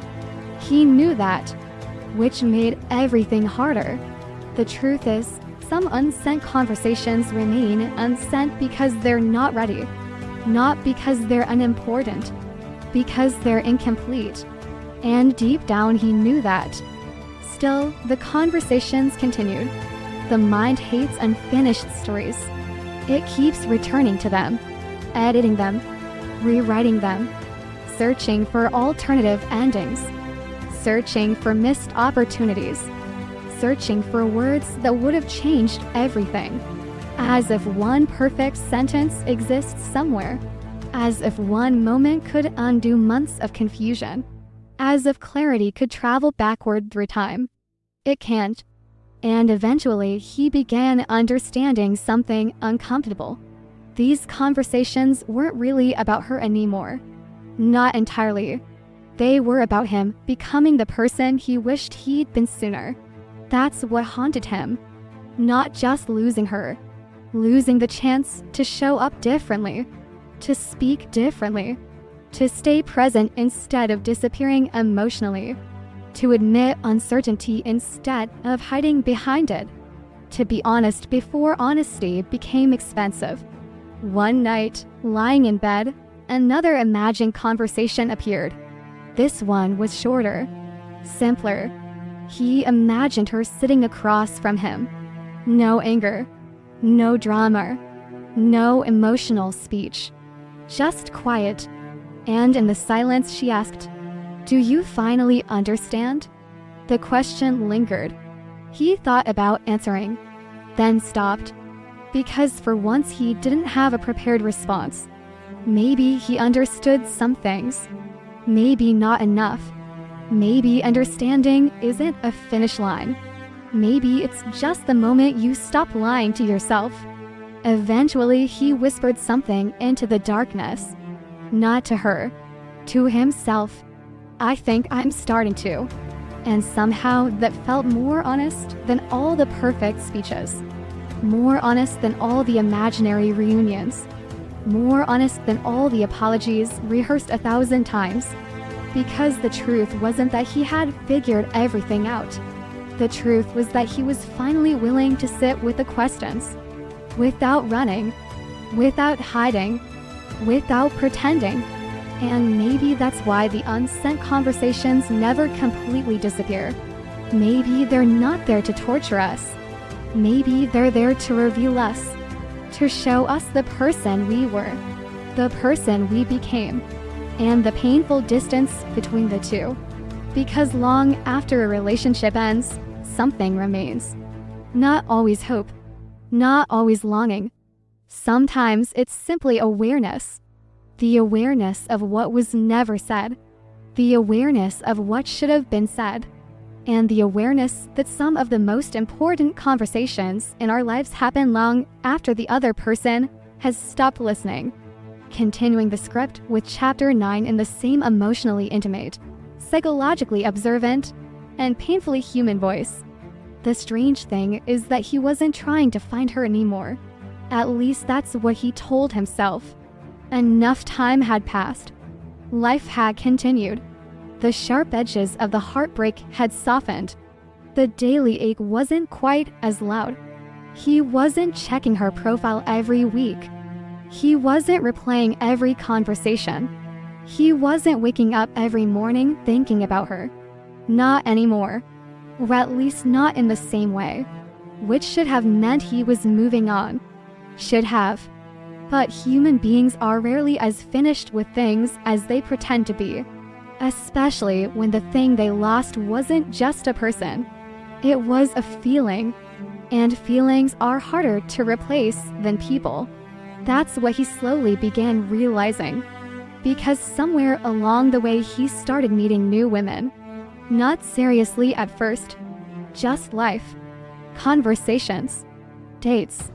Introductions. The normal things people do when enough time has passed. And on paper, some of them were wonderful. Interesting. Kind. Attractive. Emotionally available. Everything he once claimed he wanted. Yet something strange kept happening. He would leave a date feeling unsettled. Not because anything went wrong. Because nothing had. Everything would be perfectly fine. Then he'd sit in his car afterward and feel empty. Not devastated. Not excited. Just disconnected. As if something important had been missing from their room. At first, he blamed chemistry, then timing, then compatibility, then bad luck. Eventually, he began suspecting something else. Maybe he wasn't comparing women. Maybe he was comparing feelings. That's much harder to notice, because nobody walks into a room thinking, "I hope this person reminds me of someone else." It happens unconsciously. A laugh. A certain kind of warmth, a way of listening, a feeling of ease, a feeling of being understood. The nervous system recognizes familiarity long before the mind catches up, and familiarity can be incredibly deceptive. One evening, he was having dinner with someone new. The conversation was pleasant, easy, comfortable.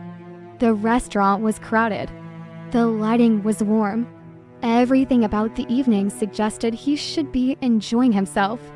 Then she said something. A random observation. A joke. Nothing significant. The woman across from him laughed. And suddenly his mind produced a memory. Not because the laugh sounded the same. It didn't. Not even close. Yet somehow the emotional rhythm felt familiar. And for one brief second he wasn't fully present anymore. He was somewhere else. Years earlier, across another table, listening to someone else's laugh, someone else's voice, someone else's life. The moment passed quickly, but it left behind an uncomfortable question. Am I actually seeing the people in front of me? Or am I measuring them against someone who isn't here? That realization bothered him because it felt unfair to everyone, to the women he met, to himself, and strangely enough, to her, the woman he couldn't quite let go of. There was another moment, a particularly honest one. He was walking through a bookstore, rain outside, coffee in hand, a completely ordinary afternoon. He noticed a woman sitting alone reading. Again, nothing unusual. But she had a habit. She kept tucking her hair behind her ear every few minutes. The exact same habit. And suddenly he smiled. Then immediately felt sad. Then annoyed. Then confused. All within the space of 10 seconds. Human emotions are ridiculous sometimes. He wasn't missing a gesture. He wasn't even missing the woman in the bookstore. He was missing association, memory, history. And history is impossible to recreate. That's the part nobody tells you. You can meet someone wonderful, someone beautiful, someone kind, someone compatible, and they still won't have 10 years of accumulated memories attached to them. They won't have inside jokes created accidentally on random Tuesdays. They won't know why a particular song matters, or why a certain street corner makes you smile, or why you always order the same thing at one specific restaurant. History creates emotional shortcuts, and when history disappears, people often mistake the absence for incompatibility. He started noticing this everywhere, not just in dating.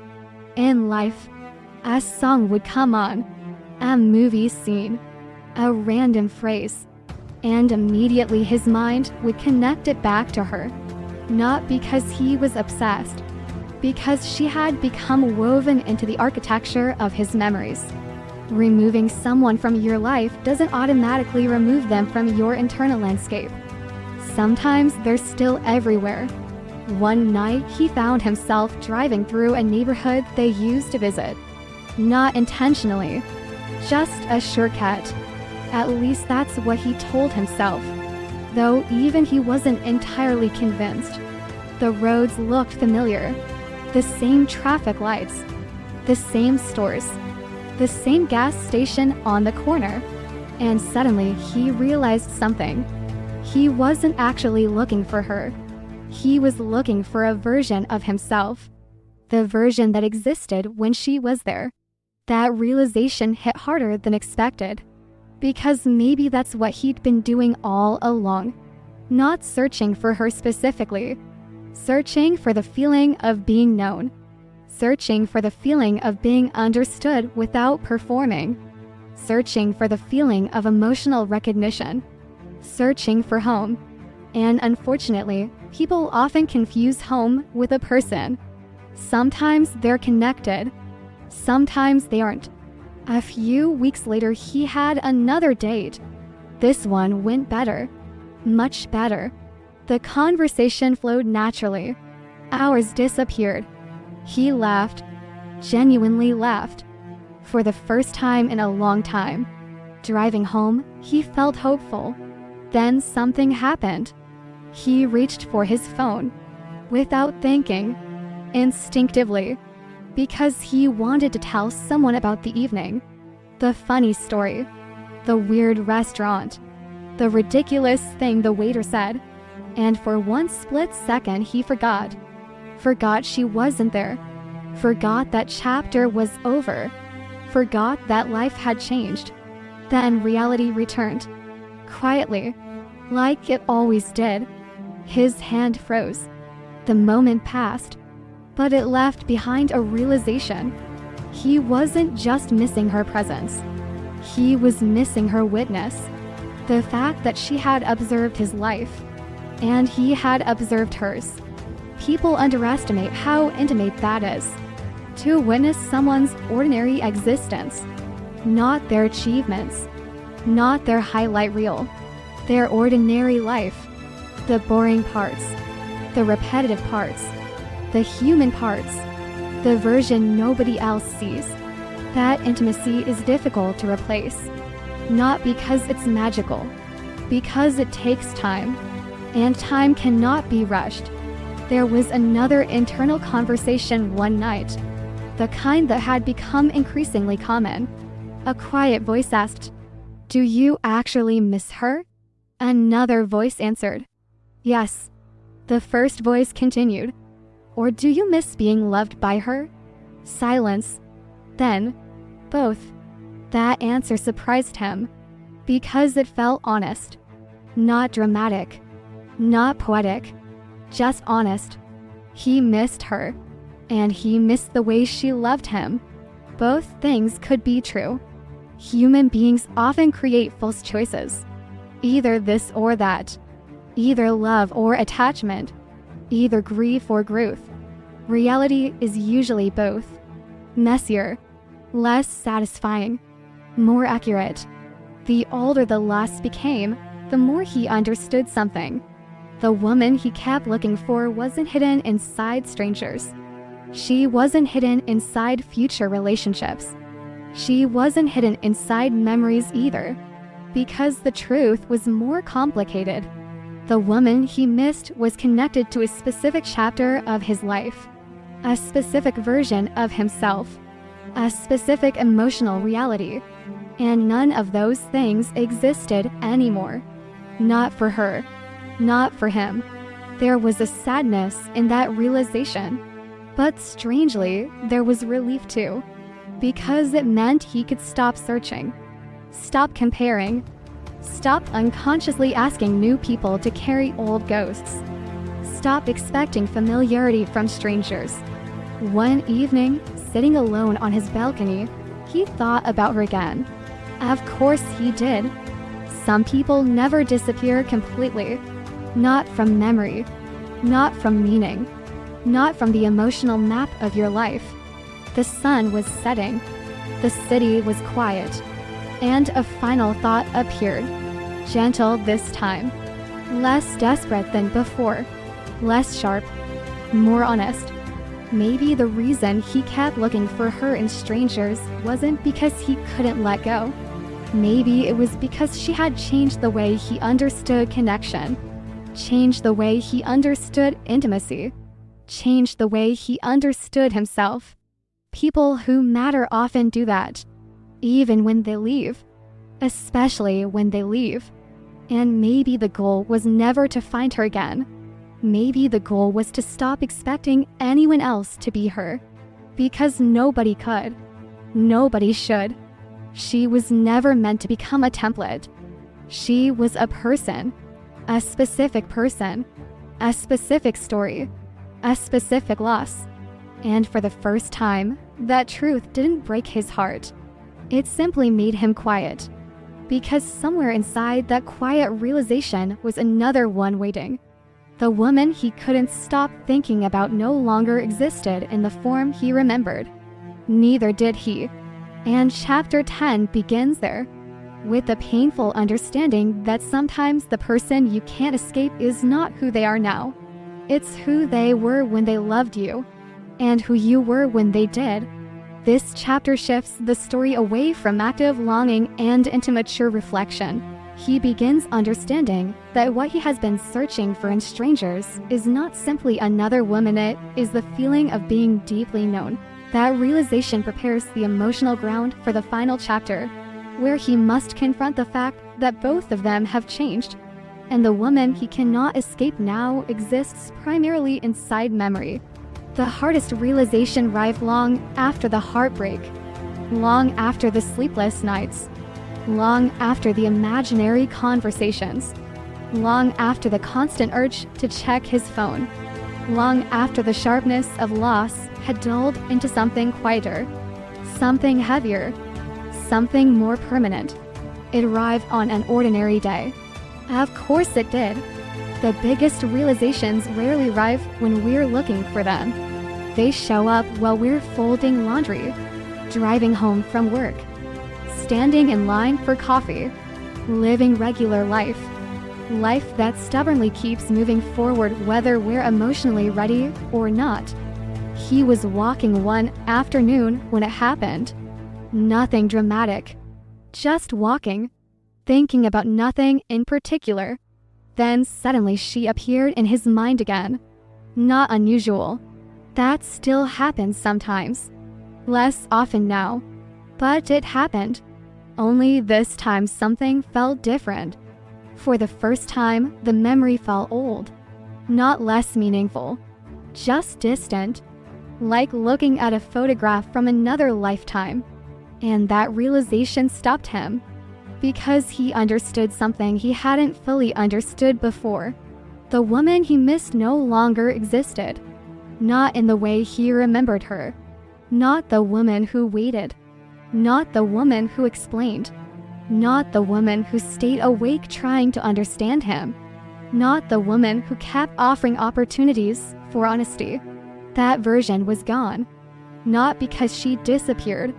Because she changed. And honestly, she probably had to. People don't survive heartbreak by remaining exactly the same. Heartbreak changes people. Loss changes people.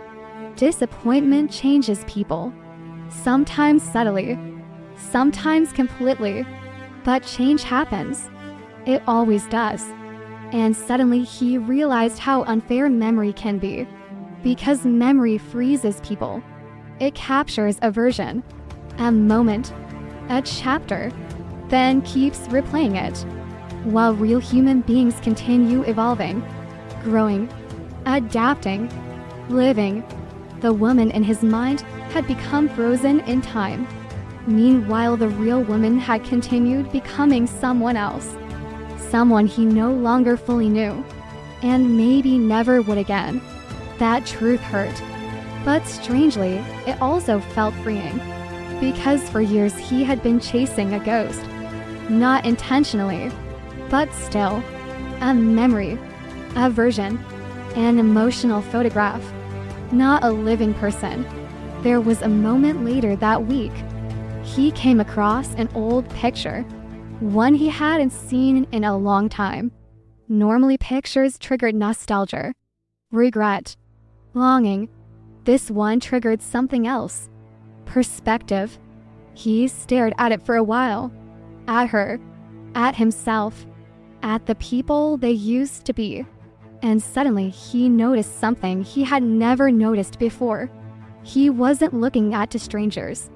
But he wasn't looking at current people either.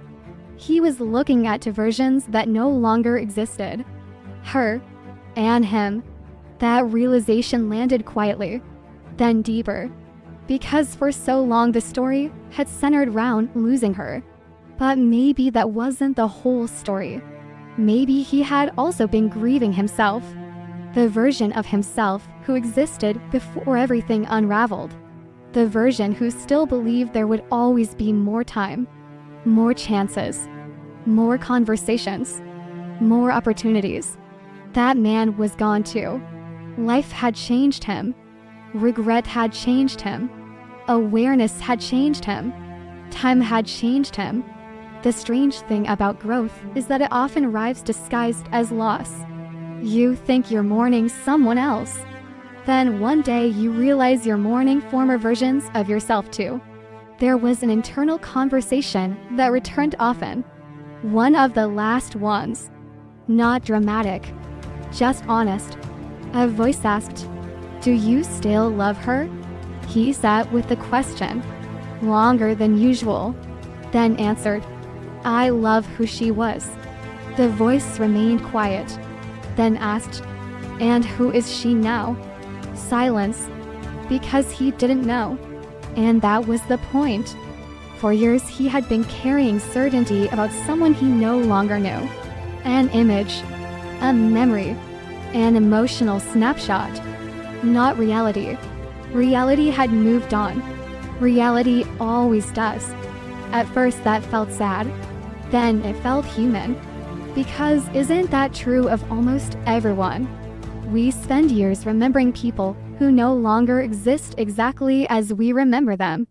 Former lovers, former friends, former versions of parents, former versions of ourselves. Memory edits reality, then protects the edit. And maybe maturity is recognizing the difference. One evening he sat on his balcony watching the city lights. The same balcony where he'd spent countless nights thinking about her, missing her, questioning everything, trying to understand, trying to rewind, trying to find meaning. Tonight felt different, not resolved, just different. He found himself thinking about the beginning, not the ending. The beginning, the early days, before the confusion, before the distance, before all the things they couldn't navigate. And for the first time, he smiled without immediately feeling pain afterward. Not because the loss disappeared, because gratitude had finally entered the room. A complicated gratitude, an imperfect gratitude, but real. The gratitude of recognizing that someone mattered, even if they didn't stay. The gratitude of understanding that some people change your life without remaining in it. The gratitude of realizing that not every meaningful relationship is meant to last forever. Some exist to reveal things, to expose things, to teach things, not through lessons, through experience, through consequences, through love, through mistakes, through timing, through all the messy realities people spend years trying to simplify. His phone buzzed. A text from a friend. Something unimportant. He smiled, answered, put the phone away, and noticed something. For the first time in a very long time, he didn't immediately think about sharing the moment with her. Not because she didn't matter anymore, because the moment belonged to his present life now. That realization felt strangely emotional. Growth often does. Not because it's dramatic, because it's subtle. One day you realize you're carrying the memory differently. Not as a wound, not as an obsession, not as unfinished business. Just as part of your story, part of the architecture, part of the person you became. There was one final truth he had to face. The most uncomfortable one. The one waiting beneath everything else. The reason he couldn't escape her had never really been about her. Not entirely. It was about what happened when she chose herself. Because when she chose herself, he lost somewhere to hide. As long as she waited, he could remain uncertain. As long as she stayed available, he could postpone honesty. As long as she kept the door open, he could delay decisions.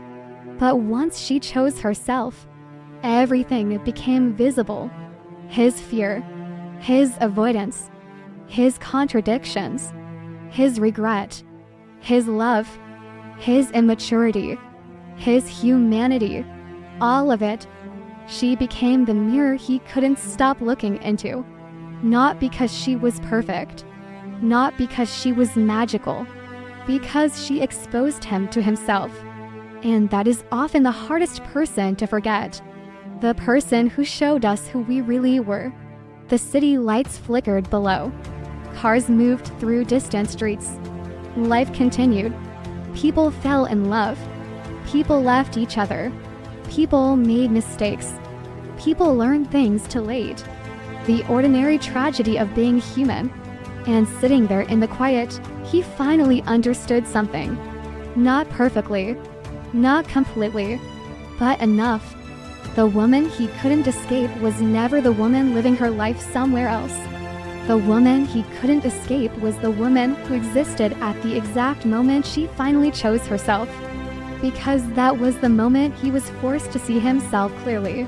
Maybe for the first time. And perhaps that's why some people stay with us long after they're gone. Not because we're meant to get them back. Not because fate made a mistake. Not because the story is unfinished. But because they became part of the moment we finally stopped lying to ourselves. And that's a difficult thing to forget. The truth is, he would probably think about her again, years from now, randomly, while driving, while hearing a song, while passing a familiar place. That's how memory works. But now the feeling would be different. Less grasping, less desperate, less haunted. Because he finally understood something that had taken him years to learn. She wasn't the woman he was still waiting for. And he wasn't the man she left behind. Both of them had continued becoming someone else. And maybe that was never the tragedy. Maybe that was the point. She chose herself. Eventually, he had to do the same. This final chapter completes the emotional arc, from avoidance, to regret, to self-confrontation, and finally to acceptance. The ending remains bittersweet rather than perfectly resolved, allowing the audience to feel the lingering humanity of the experience instead of receiving a neatly packaged lesson. Thank you for spending this moment with me. If this message resonated with your soul, remember to subscribe and continue this journey with us here on Twin Flame Journey. And always remember, what is meant for your soul will always find its way back to you. Until next time, beautiful soul, trust the journey.